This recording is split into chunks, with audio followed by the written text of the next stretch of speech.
Hello, hello, hello. I'm back. Tom Crawford here of Tom's Take, Crawford Podcasting Network.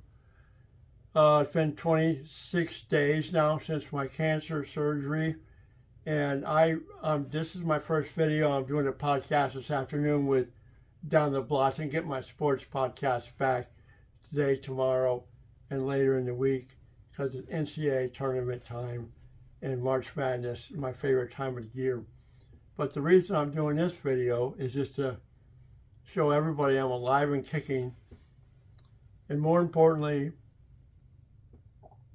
to express to you how much I appreciate everybody's outreach to me in the past 4 weeks. It's been overwhelming to me. I've had my down moments, and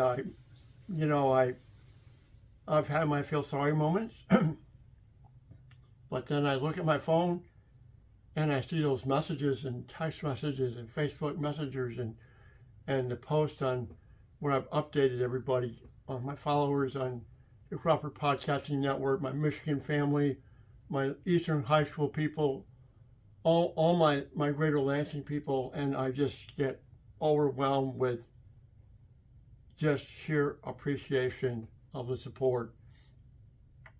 So I thank you from the bottom of my heart.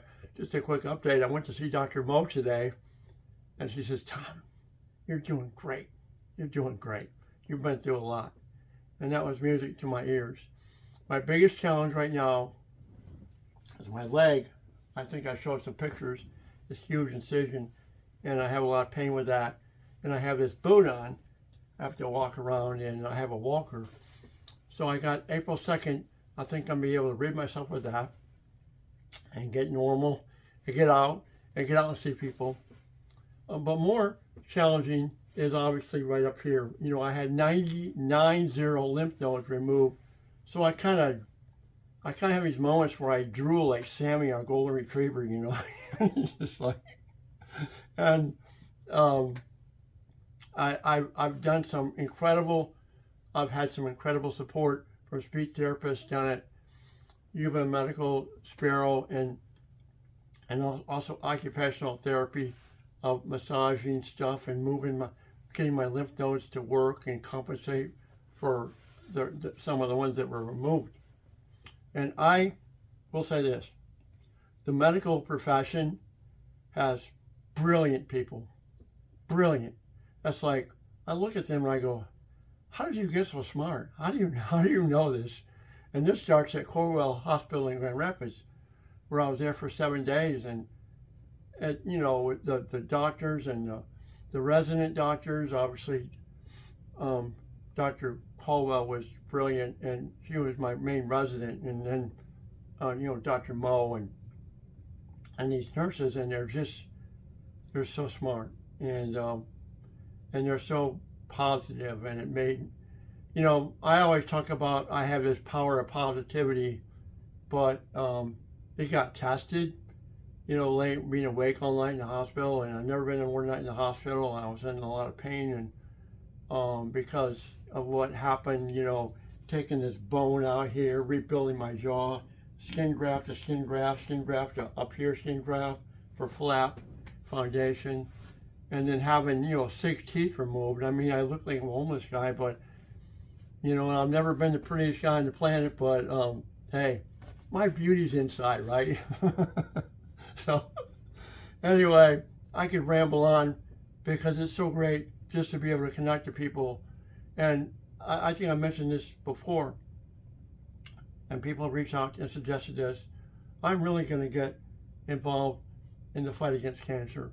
Because as Dickie V said this weekend, and some people share with, man, it can be a lonely road, and it's a wicked disease, and we have to keep fighting it. And this goes back to Jimmy V back in '93. Don't give up, don't ever give up, which was the most compelling speech I've ever seen in my entire life at the ESPYs, and I've listened to that 200 or 300 times probably in my lifetime, and I just want to get involved in nonprofits, anything to do.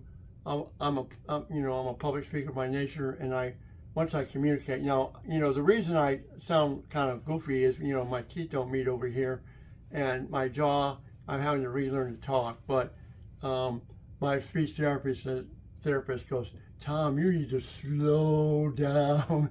You talk so fast. I go, I'm in radio and TV. I mean, I'm in sports talk radio, man. Man, you got to get it in, baby, or else you're going to be... Rico Beer will knock me off, you know, knock me right out of the studio with our rhetoric about Michigan State. So, anyway, I am going to try to slow down and enunciate because I want to be hard pressed to be understood for a while. But I am so determined, so motivated, and also super excited about my Michigan Wolverines. You know, a week ago Sunday, I was so downtrodden about how the effort against Michigan State, and Dusty May, who sent me that inspiring video the day before my surgery. I mean, I love the guy. He flipped his team around, and with Vlad and Danny Wolf and Roddy Gale and Namari. I mean, these are and Trey Donaldson. These are just flat out cats, and so I was so happy they won the Big Ten. I know Spartan fans don't. You know, you got your own team to worry about, and congratulations to them winning the regular season Big Ten champion, which is a true Big Ten champion in my mind. But this was good for Michigan to win this tournament because they needed the momentum, and I think both Michigan and Michigan State could play in the Elite Eight, and wouldn't that be something for the state of Michigan? So anyway, I'm going to let you go right now. I'll give you further updates. Once again, I love all you people, all my peeps out there. You're awesome, and I thank you from the bottom of my heart. Peace out. Hail, hail. Go Blue.